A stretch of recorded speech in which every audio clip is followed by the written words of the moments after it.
ಒಬ್ಬ ಪ್ರಾಮಾಣಿಕ JDS ಪಕ್ಷದ ಕಾರ್ಯಕರ್ತನಾಗಿ ಇವು ಮೊದಲನೇ ಬಾರಿ ಒಬ್ಬ ಸಾಮಾನ್ಯ ಶಾಸಕನಾಗಿ ಹೇಳೋದಿಷ್ಟೇ, ಕ್ರಾಸ್ ವೋಟ್ ಮಾಡಿದಂಥವರು JDS ಪಕ್ಷಕ್ಕೆ ಕುಮಾರಣ್ಣಗಲ್ಲ, ಅವರ ಮಕ್ಕಳಿಗೆ, ಅವ್ರ ಕುಟುಂಬಕ್ಕೆ ವಿಷ ಆಗ್ತಂತ ಕೆಲಸ ಮಾಡಿದ್ದಾರೆ.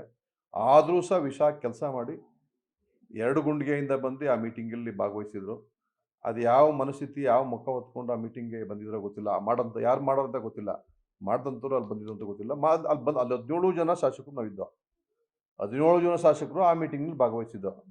ಅಲ್ಲಿರೋರೆ ಕೊನೆ ಪಕ್ಷ 3 ಜನನಾರ ಕ್ರಾಸ್ ವೋಟ್ ಮಾಡಲೇಬೇಕು, ಅಲ್ಲಿ ಮೀಟಿಂಗ್ ಬಂದಿದ್ರು, ಮಾಡಿರಲೇಬೇಕು ಅಂತಾದ್ರೂ ಸಹ ಮೀಟಿಂಗ್ ಬಂದು ಭಾಗವಹಿಸಿದ್ರು. ಅದು ಯಾವ ಮುಖ ಹೊತ್ಕೊಂಡು ಬಂದು ಭಾಗವಹಿಸಿದ್ರು ನನಗಂತೂ ದೇವ್ರಿಗೆ ಗೊತ್ತಿಲ್ಲ.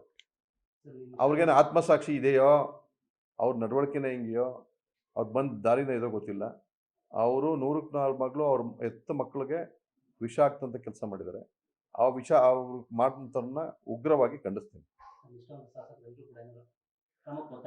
ಖಂಡಿತವಾಗೂ ಎಲ್ಲರೂ ಸಹ ಒತ್ತಾಯ ಮಾಡೋದು, ಸುಮಾರು ಜನ ಶಾಸಕರು ಒತ್ತಾಯ ಮಾಡೋದು, ಇಲ್ಲ ನೀವು ಕ್ರಮ ತಗೊಳ್ಳೇಬೇಕು, ನೀವು ತಗೊಳ್ಳಿಲ್ಲ ಅಂದರೆ ಪ್ರಾಮಾಣಿಕರು ನೋವಾಗುತ್ತೆ, ಇದು ಪುನರಾವರ್ತನೆ ಆಗುತ್ತೆ, ಬೇಡ ಅಣ್ಣ, ನೀವು 100ಕ್ಕೆ 100 ಭಾಗ ನಾವು ಇಂಥವ್ರು ಅಂತ ಹೇಳೋದು ಬೇಡ, ನಿಮಗೆ ಸೋರ್ಸ್ ಇದೆ, ನಿಮ್ಗೆ ಆಲ್ರೆಡಿ ಮಾಹಿತಿ ಬಂದು ಇದೆ, ಒಂದು ವೇಳೆ ಬಂದಿಲ್ಲ ಅಂತಂದರೆ ಮಾಹಿತಿ ಪಡೆದು ಸಂಬಂಧಪಟ್ಟವರಿಂದ ಶಿಸ್ತು ಕ್ರಮ ಜರುಗಿಸಿ ಅಂತ ಹೇಳಿದ್ರು. ಕುಮಾರಣ್ಣವ್ರಿಗೆ ಆ ವಿಚಾರ ಸಂಪೂರ್ಣ ಜವಾಬ್ದಾರಿ ಬಿಟ್ಟಿದ್ದೀವಿ. ಸಂಪೂರ್ಣವಾಗಿ ಏನೇನು ಮಾಡ್ಬೋದು, ಇನ್ನು ಯಾವ ರೀತಿ ಮಾಹಿತಿ ಕಲೆಕ್ಟ್ ಮಾಡ್ಬೋದು ದೃಢಪಡಿಸ್ಕೊಂಡು ನೀವೇ ಏನು ಯಾವುದೇ ರೀತಿ ಶಿಸ್ತು ಕ್ರಮ ಜರುಗಿಸಿದ್ರು ನಾವು ಬದ್ಧವಾಗಿರ್ತೀವಿ ಅಂತ ಹೇಳಿದ್ದೀವಿ.